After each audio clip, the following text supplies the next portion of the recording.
and welcome to Intense Gaming TV. My name is Ian, and today I will be reviewing Kalypso Media's newest micromanagement game, Dungeons. For anyone who played Dungeon Keeper 1 or 2, Dungeons will instantly feel familiar. In fact, the game is already being pegged as a copycat by many individuals in the online community.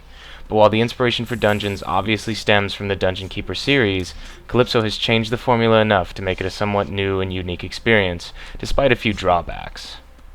At the start of the game, you take control of a little green goblin-like character who calls himself Mr. Sidekick. Mr. Sidekick leads you to the character you'll be controlling for the remainder of the campaign, the Prince of the Underworld. You're only the prince for a moment, however, because your girlfriend Kalypso betrays you and takes your kingdom for herself. You then spend the next few levels listening to Mr. Sidekick tell you how to get your throne and title back from your ex. Mr. Sidekick obviously takes the place of a standard tutorial here, and while the information he gives you is crucial to your success, it's not always very easy to listen to. Mr. Sidekick has a lot to say, he takes a long time to say it, and his voice isn't very easy on the ears. In other words, getting through the first couple tutorial levels is slightly hindered by an annoying green man who doesn't always make sense. This sometimes convoluted tutorial system is one of the major problems of the game. You can usually skip through what your faithful servant has to say, but figuring the system out on your own would be pretty challenging, especially if you're new to this type of game. Once you get into the later levels, he talks a lot less and starts cracking better jokes, which makes the game a much more enjoyable experience. Celebrating some festival or another, and laughing and singing and dancing. But soon we'll put an end to it. What immediately sets Dungeons apart from the Dungeon Keeper series is that this time around your primary objective is hero farming. You will spend all of your time and resources making sure heroes come into your dungeon, get their fill of gold, armor, knowledge, and the blood of your monsters, and then killing them and harvesting their soul energy.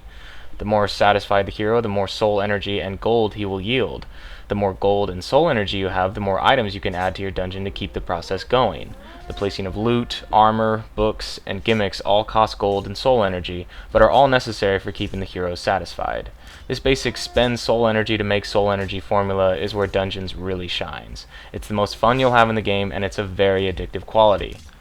Another unique feature the game offers up is that you are always in direct control of your character, the former Prince of the Underworld. You don't get much background on the prince other than the initial unpleasantness with his girlfriend, but it is immediately obvious that he is the primary tool used for harvesting heroes. The prince deals a lot more damage than your monsters can, and as he levels up, he learns spells and talents that strengthen his combat abilities.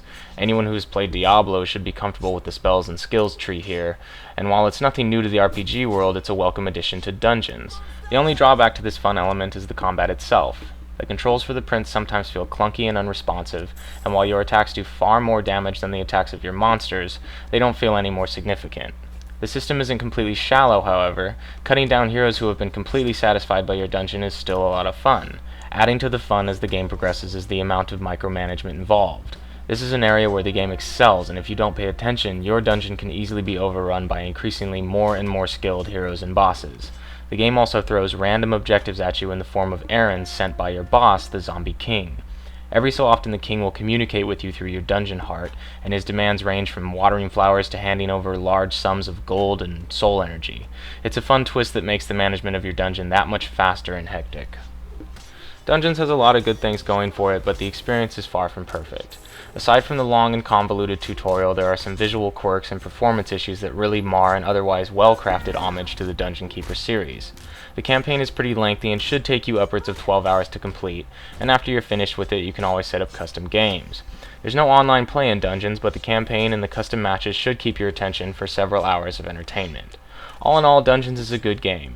It's fun and it should keep you entertained for a while despite its bugs and annoyances, and it's the closest thing to a Dungeon Keeper 3 anyone's going to get. Thanks for watching this review from Intense Gaming TV. For more information on the latest games, be sure to head over to our website at intensegamingtv.com. If you enjoyed this review, be sure to like and subscribe, as your support really does help us out. Once again, Intense Gaming TV is happy to announce that upon reaching 250 subscribers on this channel, we will be launching our first ever contest to show our appreciation of your continued support. Thank you.